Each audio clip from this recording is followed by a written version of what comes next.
All right, so we're recording. So team, should we go ahead and get started? Or do we have more folks coming in? Nope, it's good timing. Okay, perfect. All right, well, I want to welcome you all to our May town hall. We're going to be talking about the budget today. So I actually wore my brand new green shirt. We're going to be talking about money, and thanks to the city manager's office, we're hopefully going to keep everything in the green, not in the red. So we're going to champion that in with the green shirt. That's my goal. I want to thank you all for your time and spending an hour tonight talking about the city budget and your engagement in this process. And it's the end of May. I've got 3 kids.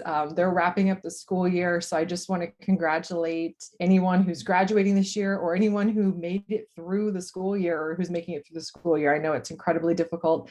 So I just wanted to congratulate everyone who finished. And a special thanks to our teachers and educators, because I know this year has been, in the last year, 14 months have been incredibly challenging. So just thank you all so much for your work and your dedication to the kids. And I hope that you enjoy the summer. So, and if you don't make it to our June town hall, I totally don't blame you for that. So tonight we'll be talking a little bit about the budget. We have Jeff Yates from the city manager's office, and he's going to talk to us about some mayor and council priorities, what our budget's looking like for the upcoming fiscal year, and a really exciting tool that you all have available to make sure that your voice is heard in this process. And so we're going to do that here in just a second. And I just wanted to kind of reinforce from mayor and council perspective, our job is really to make sure that we are listening to the department needs and that we are allocating funding for core services that are laid out in the city charter. And that's public safety, which includes fire, police, 911 communications, our parks and recreation, and our roads. So that's really, when you strip everything down, it's the core services, and our job is to make sure that we're listening to the needs, we're making sure that we're delivering those core services to you as the residents of the city of Tucson and the taxpayers. So that's where my head's at with this whole process. And I know that the city manager's office and all of the departments and mayor and council and all of our teams have been working really hard over the past several months to get to the point where we're at now. And with that, I really want to turn it over to Jeff Yates so he can tell you all what we've been working on and where we're headed now, moving into getting this thing approved and moving into the next fiscal year. So Jeff, take it away. Great. Thank you, Vice Mayor. Good evening, everyone. So I'm excited to be here. I was told that if I told you where I live, that I get some extra brownie points. So this is my home ward. So I live in the fourth ward, and I have kids in the Vail school system, and right around the corner at Micah Mountain next year. So we're excited. I'm excited to be here. A little bit about me. I am the business services director. So I work for the city manager, and business services at the city includes all things financial. So we invest all the money, we do the budget, we do all the accounting, we do risk management, we do procurement, we do human resources, and staff development. So we do a lot of different things at the city. My primary role as of late has been working with the mayor and council to put together the budget. And over the last year, I'm relatively new. So I started just over a year ago with the city, right in the middle of the pandemic. And we've been working ever since to keep the city on track as far as the finances go. So what I'd like to do tonight is I want to share with you part of our engagement tools, which are on our website. So I'm going to start you from our website so you can see that. That way, if you want to learn more about the budget, you can have access to those. We also have a survey, so you can go in and you can actually take the role of the council member and spend $100 or wherever you would like to see that money put. We're going to take all that feedback, we're going to analyze it, and then we're going to give it back to mayor and council as part of the decision-making process. So I'm excited to see the folks here tonight. I want to recognize a couple of my staff that are here. Johanna Hernandez and Vivian Neuscheller are in the audience. I know that Vivian is also a Ward 4 resident. So I'm excited to have both of them with me tonight, and they will text me and correct me when I'm wrong, because sometimes it happens, but not always. So I'm going to go ahead and share my screen and we'll get started, and then I'll be happy to take any questions. So let's see. So you should be able to see our front page. Okay. So this is TucsonAZ.gov. and you'll see the ribbon across the top here that is constantly changing. So you can go to our new budget engagement tool. Oh, I went one too far. So what we've done is using our engagement platform, it's called OpenGov. We have put together a tool that allows you to read and to understand and see detail around the budget. So you can read a little bit about the budget process. Then if you'll click on the engagement tool, and it's in English and Spanish. So there's a Spanish link when it comes up. We'll give it a second. So you can click on the link here, and this will take you to the Spanish version. But what we'll do is you can scroll down, and it talks a little bit about kind of the process, how we communicate, how we inform, engage. And this has been an ongoing process this entire year to have engagement and solicit input from the public. We've met almost every meeting, trying to think of a meeting where we didn't talk about finance, but every study session we've had an agenda item to talk about where we are in the fiscal year, talk about how we're doing with our COVID funding and so forth. So we've taken a really proactive approach to the budget and finances. So when we have that, then you can go down and you can see the different pieces. We have the tentative budget. So in Arizona, there's a couple of phases in the budget process. The first phase is the manager's recommended budget, which the council received on the 4th of May. Then it changes over to what's referred to as the tentative budget, which will be adopted, or hopefully adopted on the 8th. And in the tentative budget, what the mayor and council are doing is adopting a budget cap so that the adopted budget can go no higher than the tentative budget. And that's the process and where we're at right now. So this interactive tool reflects the tentative budget. So if you click on that, what this will do, what this platform does is brings up some detail about that. And so we can go down and we can see there's some prioritization and kind of discussion about that and how to use the tool. And then we talk about the programmed budget and the restricted budget. And while those load, I want to kind of clarify a couple of points for you. A city budget is made up of a lot of different components, as you can imagine. But the big chunks of the budget are predetermined, if you will. When the mayor and council make policy decisions, our budget's a little over $1.8 billion. It's a smaller portion of the total budget that they have actually the ability to make true policy decisions on. Because once you have debt service, once you have federal requirements, for instance, our HCD program, Housing Community Development, that's largely funded through federal dollars. The city is committed to paying those. So when you get into restricted versus unrestricted budget, what you would see is the vast majority of that budget is going to be restricted for specific purposes. And as the vice mayor talked about those core services, we have restricted funding for streets, restricted funding for water, and all those different pieces, restricted funding for our street replacement program. I think you heard about HERF and you heard about Prop 101 and those different things, and for those public safety capital projects. So what we can see is when we start to look at the city's budget, it's 1.8 billion, and you can see the biggest chunks. The water utility is almost 300 million. The Department of Transportation and Mobility is almost a little over 240 million. The general government, which is really those support roles, is about 202.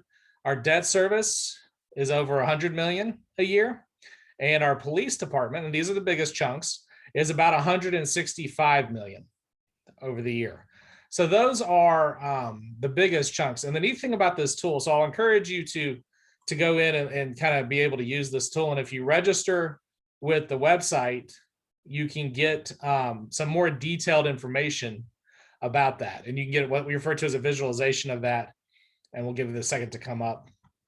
But you can drill down and see actually where or how much of the funding goes where. So in this case, and right now it's sorted smallest to largest, but we can change that. And you can see, for instance, the mayor and council, the city clerk's office's budget is about 300 million or 3 million. We spend, the mayor and council's offices spend just over 3.7 million. Public safety communications is 17.2 million. So these are the different ways to look at the budget, right? So we have lots of different things going on in that. And let me go back. So when we start talking about the budget, and I mentioned earlier restricted and unrestricted, and I'm not going to drill down into every one of these, but I think it's important for you to see that kind of a large part of that budget then is programmed out to those areas. And when we start talking about city programmed budget, about 877 million, that's going to be the converse then is going to be about $1 billion of restricted revenue or restricted expenditures. And of course, this is all available to you as the public. You can go in and manipulate and look at this data and start to read through that and understand. The city's put a high premium on engagement. So we have these tools for you. We'll also have, when the budget book is finished, we will have the additional online budget book will be available, and you'll be able to do a similar deeper dive into the city's budget. So let's scroll down. So you can see what we did here in this case is we broke it up and showed you the program budget. So about $145 million for police, about 88.2 million for fire, communications, public safety, about 14.6. And those provide, there's a service summary, but I think you understand TPD and TFD and communication. Housing and community development, which is largely, like I said, federally funded, is just under 100 million. We have about $3 million of general fund dollars, if you will, in HCD. And then we continue on down environmental services. So that is all of our solid waste, our facilities, recycling, all of those, about 62 million. The water budget we mentioned earlier, transit, which is Sunlink, Sunvan, Suntran is about 57. They're part of the Department of Transportation and Mobility. The transportation, as I mentioned earlier, transportation and mobility, about 179 million. And I think you've already had some presentations from Diana Alicorn about all the different projects she has going on, the roads projects. We have about 3.4 million of city programmed funds in transportation, and that just provides other services beyond what the federal government funds. We have about 26.8 million in IT. Economic development is about 1.7, and Parks and Rec is about 28.9 million. And they provide, of course, splash pads, Kidco, all those different fun activities. Planning and development is just over 8 million, or almost 8.7 million, and so forth. So the fun thing, and this is what I really wanted to get to because I wanted you to see this, is we have our budget prioritization tool. And what you can do is you can go in and give your input. So what you can do as a resident is say, add your budget. We'll give that a second. There we go. And you can decide how much you would add. Let's see if it'll do it for me. There we go. How much you would add to those different components. So how percentage of the budget. So if I wanted to into economic development and workforce planning, I could add 50% of the budget to workforce planning and development. And this is always an interesting exercise because you can only have 100%, right? And that's kind of the situation the mayor and council are in, is they can only have 100% and they can't put 100% all in one place. So this feedback and what this does for us is this kind of gives us an idea of what the prioritization are of the users. We recognize this isn't necessarily statistically valid, but it does give us an impression or kind of some ideas about what people are thinking about. In addition, we have some statements and comments below that allow you to give us some unmediated feedback on that process. So there's, like I said, there's just lots of ways to interact with the budget, and it's a massive budget. And I wanted to address one thing. So I have just a couple of minutes and I don't want to spend a ton of time because I want to leave you time for questions. When we go to the tool, the mayor and council during the May 4th budget session adopted several priorities, and those have been added to the budget. So these are really the big things that changed from the prior year that are really kind of new to address different components. So community safety, there's about 5.1 million added. That's 14 positions, which includes 8 social workers, which is about 1.5 million, 1.6 million for the social workers. That includes expanding the police auditor's office, a housing first program director and program, adding some more homeless support and outreach, the CSO program, that's including expanding that CSO program by 20. And that's a good strategy, or an interesting strategy the city is using to try to address those non-emergency calls with something less than police response, but they're addressing those non-emergent calls. Resilient recovery was another area the council wanted to invest in, about $816,000. That's small business support and development, 5 additional FTEs, which are small business navigators. And that includes an international business specialist to help develop across the border business connections, and Ignite Tucson, which is a plan or an investment in marketing and a collaboration with Visit Tucson to help market the city as we come out of COVID. Continuing, we have the Office of Equity, about $500,000. The city is in the process of recruiting its equity officer, and this office would help that process. And this is to work with the city and the departments to ensure that we are applying equity principles and how we work with our different service areas. And then employee retention. This is the one you've probably read most about lately.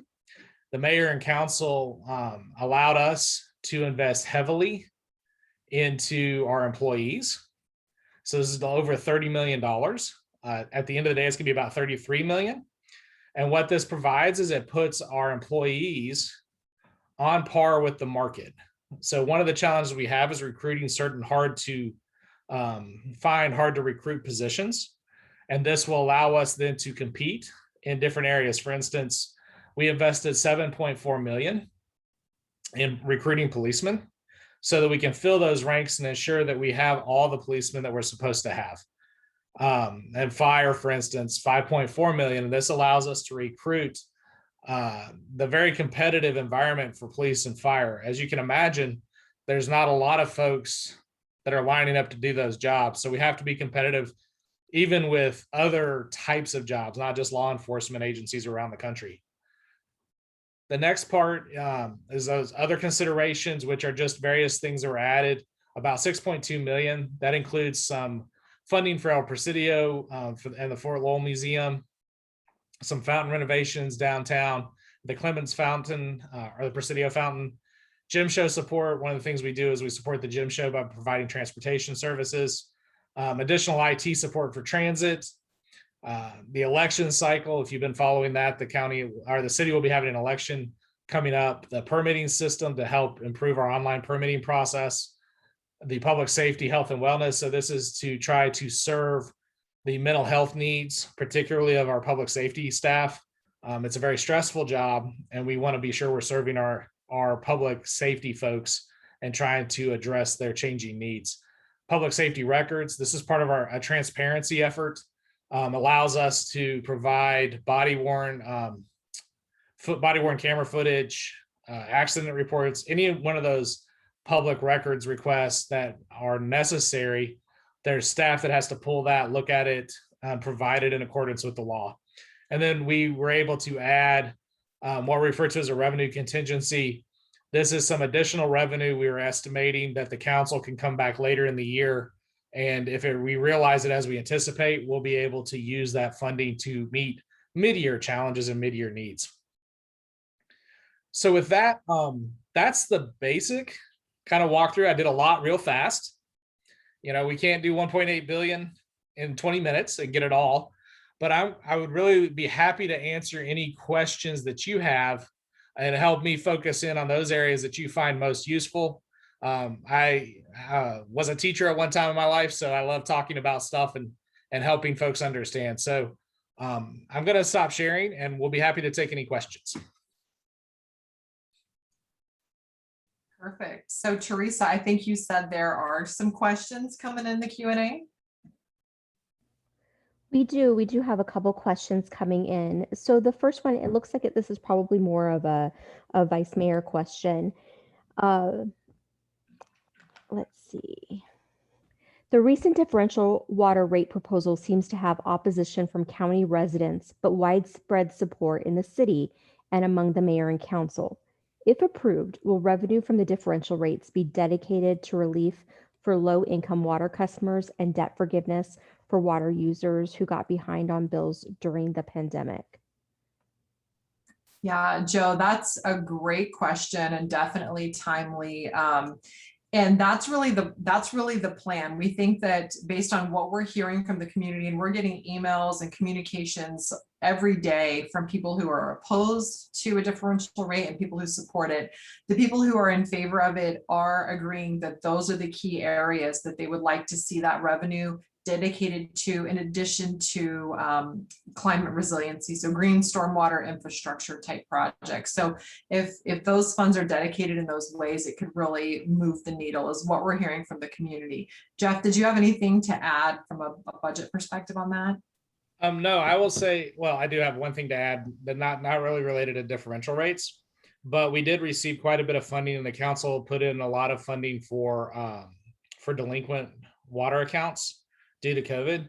So there has been an active program since about March to provide payment plans and ensure that those folks that that need to pay or have back bills aren't being cut off, but are getting a chance to kind of square their account instead of aggressively going after them. So the city's made a real effort, the mayor and council, at the mayor and council's direction, to be sure that we continue to provide that service to those most needing it.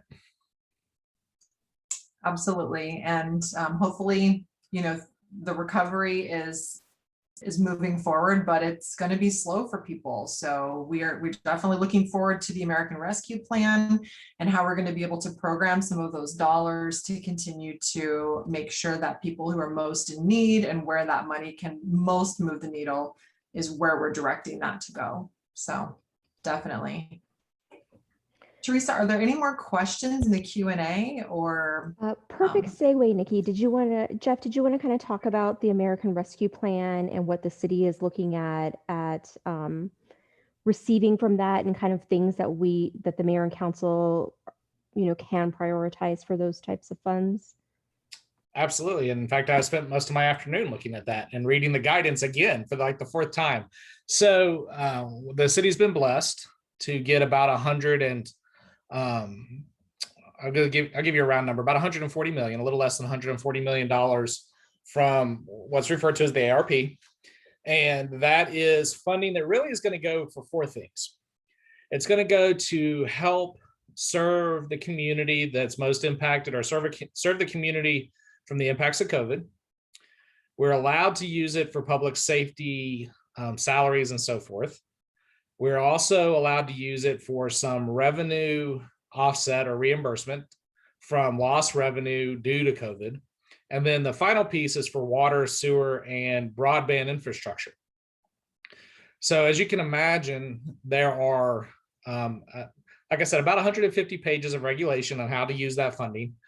But in looking at the mayor and council's opportunities, and as management, what we're looking at doing is figuring out how to best serve the community for the longest period of time possible. So we've done a lot of modeling to look at how to stretch those funds as far as we can make them go and use other sources of funding. So I'm referring to the straight contribution we received, and we've already received about 67 million of funding from the federal government in our bank account. But there's also other ancillary programs that are part of that for housing services through HUD, through CDBG funds. So what we're looking at doing is, how do you leverage all of that and use those funds to make the biggest splash possible to provide for the community? And then how do you spread that to some degree around? Because the point of the legislation is to help those most impacted by COVID. But when you start looking at businesses and jobs and schools and all that other stuff, there were a lot of people impacted, right? So looking at how do we move that money from our programming into the community, whether that's through parks, whether that's through streets, public safety, help for small businesses, those components. So the council is going to have some opportunity to allocate those funds, and not only in a single year, but our modeling and kind of what we're looking at is to recommend using those over a 2 to 3 to 4 year period as much as we can to stretch it out, because we have an opportunity, like I said, to not only impact 21, 22, but you can have that impact over multiple years and in that way impact the most people possible. And I think that that's what the mayor, vice mayor, and the council will be looking at doing, is figuring out how do you get that money to really move the needle in the community. Because if we put it out there and we never move that needle, then it was kind of a waste of money, right? So how we do that on lasting projects and how we do that in a lasting way that causes a meaningful move in the community, I think is really where the discussion is going to be. And the policy discussion the mayor and council are going to have around how to do that. Yeah. Yep. And I know that we've all been brainstorming ways to do that. My team and I have been particularly looking at, how to help align people who have been displaced from COVID through their job has changed, how to align them with different opportunities. So we've been really trying to think about the best way, like I keep saying, to move the needle, but what are those most meaningful, targeted, precise things that can really get traction for people? Like I'm with you 100% on finding those sweet spots to do that. And Jeff, you said something that's important that I had in my notes to make sure that people understand, that you've showed to us several times on different spreadsheets, but really, the fiscal year 21-22 budget and what our bottom line looks like, and that over the next 4 years after that. So can you talk a little bit about kind of our health as a city, what that looks like financially for the coming years? I can. So one of the responsibilities that I have is to help guide the mayor and council and the manager's office on how to maintain fiscal sustainability. So all this stuff is great, and all the new things we're going to do and serve the community with is wonderful. However, if we can't sustain that, it's not it doesn't help us much. If we have to close a program down after having it a year, we don't want to do that. So we put a lot of effort, and I always say we balance down and sideways when we look at our modeling, because we have to balance the current year.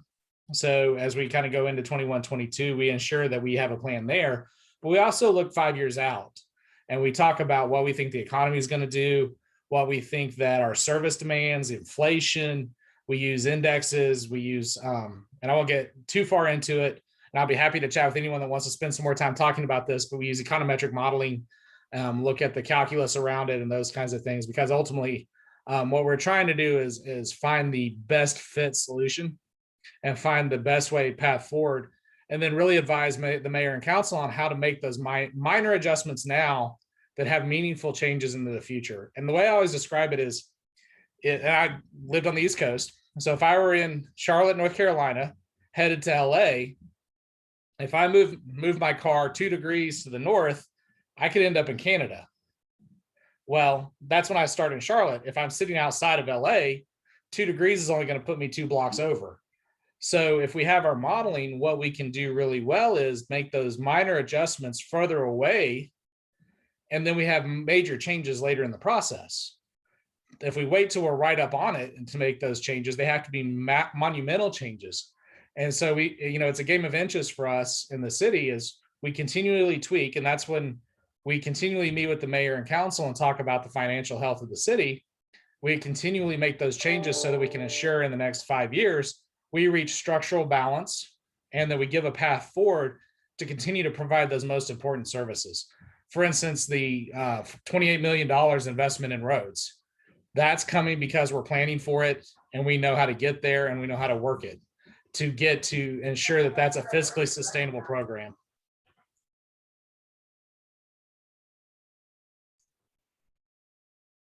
Perfect. So it's been good. I know Jeff's had to step away for a second. Are you good, Jeff? I was just going to fill some time. No, I'm good. I'm sorry. My family just got home, and I left my door open to my office. No. So as teenagers do, they busted into the house. So sorry about that. So I think, I'm sorry, I got a little distracted. So that the modeling that we do is really to help advise the council, the mayor and council, on how to do that. Helps us do things. If you read about our pension obligation bonds, we were able to make some significant savings to the city by just tweaking our financial plan a little bit. Yeah, perfect. And I didn't find out until, very recently that you guys have a special event happening tonight with your son graduating. And I feel horrible that you're here right now talking to us about numbers and algorithms and spreadsheets. We don't have a lot of questions coming in. I just wanted to cover a couple quick things just to make sure that folks are aware really of what's next, right? You talked a little bit about the timeline and the cap that we'll be voting on and how people can engage. But if you could just summarize, what are the next steps coming up? How can people make sure that their voices are heard and whatever they want to convey to mayor and council as we're moving forward with the decision-making process? And if anyone else has any questions, please drop them in the Q&A because we don't have a lot coming in and we'll be wrapping up here very shortly. So I like to think the few questions means I just did an amazing job explaining it. I think you did. So there's great opportunity to interact. So we have a couple of ways to do that. Coming up on June 8th, there's a public hearing. So you can sign up to do that. I assume at this point, I haven't heard differently, that'll be remote. So you can sign up with the clerk's office to do that. We have open comment always. So you can at any time at a council meeting come and speak about the budget. We have our online tool. So you can go to our website and find that. And if all else fails and you just have a really specific question, reach out to Business Services, the budget office, and we'll be happy to answer that. And you may get a chance to chat with me specifically because I like to talk to residents and answer questions. So we have lots of ways to have that interaction. The Vice Mayor mentioned on June 8th, we'll then adopt the tentative budget. Then on the 22nd, right now the plan is, pending final approval, to adopt the final budget and the adopted budget so that we can go into our new fiscal year, which starts on July 1st with an adopted budget. Perfect. And of course, you can always email us at ward4@tucsonaz.gov if you have specific feedback that you want to get directly to me and my team, and we will take it from there. So great. Teresa, did we have any other final comments come in or questions? We don't. Okay. Well, perfect. Any final words, Jeff? Other than, go and participate. It's exciting to get feedback. We like the interaction and we like folks to use our tool. Johanna Hernandez is on the call tonight, spends a lot of time building these engagement tools, and we like to have people use them. So we welcome feedback, and we're always happy to provide that feedback and input to the mayor and council and to help them. And I'm just excited to be part of the process. So I appreciate you having me tonight and giving me that opportunity. Well, thank you so much. And thank you for being here. I hope you and the family have a great time celebrating tonight. And congratulations to your son on the graduation. And thank you all who attended tonight or are watching on the replay. Definitely, I second that. Please engage. We welcome your feedback and let us know how we can help. In final closing, and Jeff, feel free to drop off if you need to. I just have the picture I want to share of how to stay connected. And of course, I can't find it at the moment. It's got our social media information in it. Here we go. I'm going to share my screen real quick, potentially. On ways to stay connected. Sorry, normally I have this stuff pulled up, but I had some technical challenges today. And if it's not working, Nikki, we can always email it to the participants. I've got it right here. So definitely here's how to connect. You can give us a call, send us an email. We're very active on social media, Instagram, Twitter. We've got all those things covered. So plenty of ways to connect. And as always, we're here to support, here to serve. So let us know how we can help. And have a great evening, everyone. Thanks so much for your time tonight.